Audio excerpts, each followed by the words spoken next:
There on your screen is the senator-elect, flanked by the Nandi County Senator.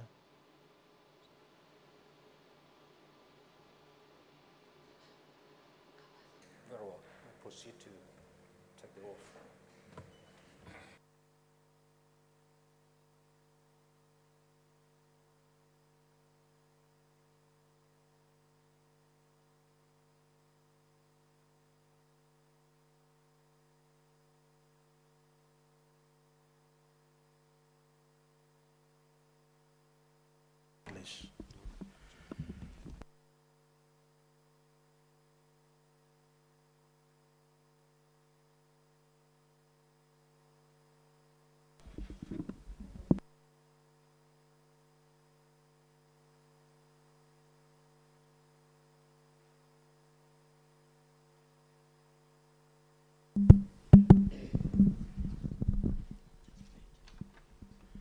I, Wafula David Wakoli, having been elected a member of the Senate, do swear in the name of the Almighty God that I will bear true faith and allegiance to the people and the Republic of Kenya, that I will obey, respect, uphold, preserve, protect, and defend this Constitution of the Republic of Kenya, and that I will faithfully and conscientiously discharge the duties of a member of Parliament. So help me God.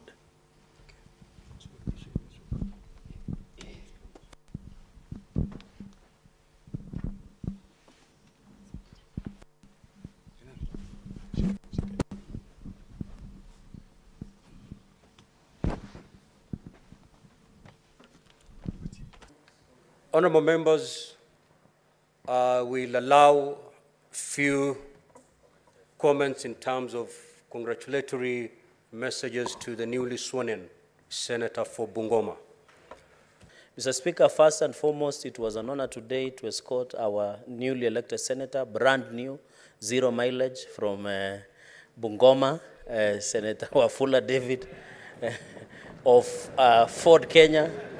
Mr. Speaker, I don't know why the entrance of Senator Karen Nyamu is drawing excitement, especially from the male members. Maybe that's a story for another day. Mr. Speaker, allow me to congratulate my brother and welcome him, Senator Wafula, to the Senate. Mr. Speaker, the immediate former Senator of Bungoma and the current National Assembly Speaker was a dedicated member of this House. He used to sit just behind my brother, Senator Wambua. He was the senior most in this House, Mr. Speaker, but he ensured he attended all the committees as a member religiously, contributed, of course, with colorful English whenever he appeared before any motion or debate or any comment on the House, Mr. Speaker. So I want to welcome my brother, Mr. Speaker, and I'm happy that the great people of Bungoma have always and ensured that Kenya Kwanza family is growing by leaps and bounds.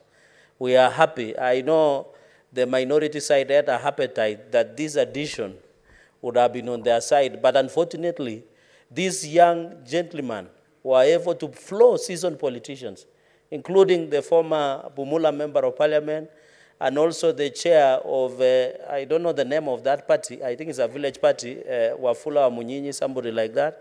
And we thank that the Kenyans are now realizing the importance, Mr. Speaker, of youth in leadership.